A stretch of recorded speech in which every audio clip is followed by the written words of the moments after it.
The image is burned into your mind before the flame even touches the cloth. A flag, red, white, and blue, crackling as it curls in on itself, devoured by fire. The crowd around it is a living storm. Some with fists raised in angry solidarity, others with tears streaming down their faces, some shouting, some silent, all transfixed by the spectacle. In this moment, the flag is more than a symbol. It is a battleground. And somewhere on the internet, a tweet goes viral. I want to burn the American flag. Free speech. Below it, the replies pour in. You're a fucking traitor. It's easy to dismiss this as another day in the digital coliseum. But what if this moment says something deeper about who we are, what we stand for, and where the limits of freedom and loyalty really lie? From the Boston Tea Party to Colin Kaepernick taking a knee, America's history is written in acts of defiance. The flag, as the ultimate national symbol, has become a canvas for protest as much as for patriotism. Flag burning didn't enter U.S. law until the 20th century, but the debate about what it represents, profound dissent or unforgivable disrespect, has raged for decades. The Supreme Court in Texas versus Johnson in 1989. In this landmark case, the court held that flag burning is protected speech under the First Amendment. The backlash was immediate and fierce.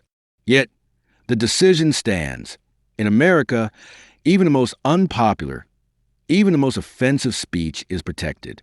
Enter Andrew Tate, a figure as polarizing as the issue itself.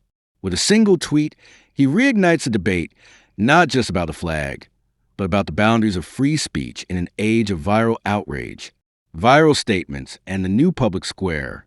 Social media platforms like X, formerly Twitter, have become the global town square, where anyone can provoke, inspire, or incite with a single post. Performance versus principle. Is the outrage about the act itself or the person performing it? Would the reaction be the same if the tweet came from a veteran, an immigrant, a politician, or a celebrity? What does it mean to call someone a traitor for burning a flag? The accusation is ancient, but the context is uniquely modern. Patriotism versus nationalism. Where's the line between loving your country and demanding it live up to its promises? The role of dissent in democracy. Can you love a country and criticize at the same time? Is dissent the highest form of patriotism or its greatest threat? First Amendment protections.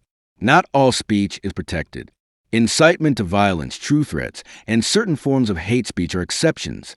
Flag-burning jurisprudence. Despite repeated attempts by Congress to ban flag desecration, the Supreme Court has consistently ruled such acts are protected, much to the chagrin of many lawmakers.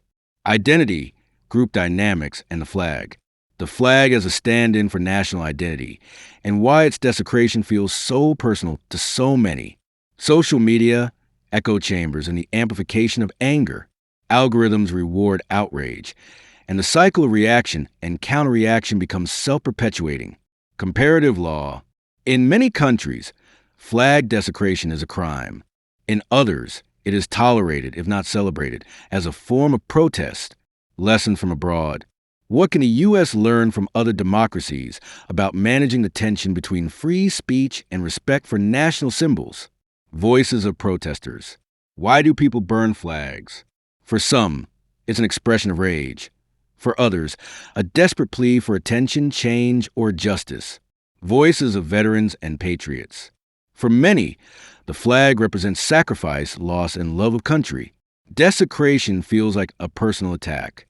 Can we disagree without dehumanizing? The future of free speech depends on our ability to argue fiercely but fairly. The responsibility of influence. When celebrities or influencers speak, their words carry extra weight. How should they use that platform? Free speech is not easy. It's not supposed to be. It demands that we tolerate, even defend, the rights of those with whom we most vehemently disagree. The burning of the American flag is not just a protest against a nation, but a test of its commitment to its own ideals. The next time you see that image, flames licking at stars and stripes, ask yourself, am I seeing an act of hatred or the ultimate exercise of freedom?